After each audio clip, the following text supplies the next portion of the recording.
Last time we checked in Glynn County, Bakari Savage was up there. He was stuck in a traffic jam. I think he's out of the vehicle now. And yes, we can see him over our shoulder here.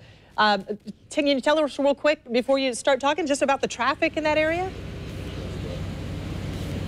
Well, the traffic jam was before we got to the causeway. This area is still blocked. So, before we go further into that, I would like to introduce you to Dale Provenzano. He is commissioner for the St. Simons District. Dale, this was the first time that we got a chance to see all of this. The damage, to be honest with you, and it wasn't. We have done a great job already today getting our cleanup crews that came in. They mobilized about 6 a.m. this morning, and of course what you've seen so far were the main thoroughfares, which is what we were trying to get clean. As you noticed when we got inside a neighborhood, yep, that's more of what we saw on all the major roads prior to this morning, and we'll probably get you on one or two major roads that are still like that. When I vacated the island myself yesterday morning at 10, it didn't look anything like what you see right now. And Dale, speaking of what we are seeing, people are now looking at that video, the first look of the damage from Hurricane Matthew on St. Simons Island. Now, we were also talking about the traffic jam that was in Brunswick. Some people were ready to come back over here, but not just yet. Can you elaborate? Well, we closed down the county for reentry until we could get all of our roads and streets clear.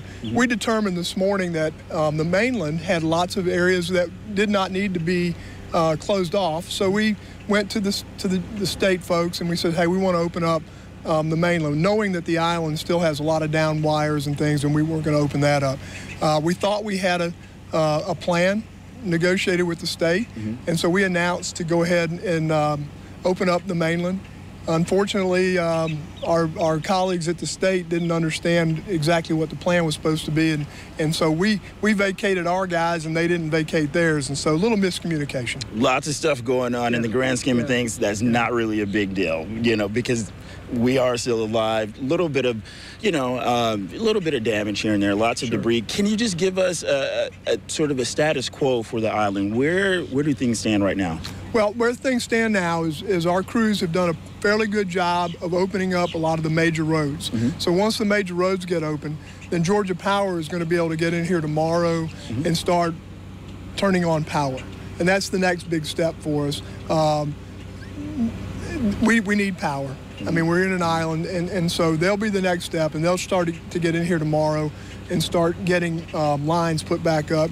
We have a lot of their facilities that actually, went offline. A lot of poles that got knocked over. I don't know if y'all noticed as we were coming over to the island, all those stacks of telephone poles that were over there off the side. Yeah. They're going to have to replace telephone or utility poles because we lost a lot. And Dale, for people who are planning vacations here, or people who have weddings planned on the island, where does that stand? Well, I think you're going to need to give us about a week to get everything cleaned up. You're going to see a lot of people energized and mobilized this week to get everything cleaned up, get it pristine and looking like it is. We lost a little bit of beach, so we'll have to deal with that.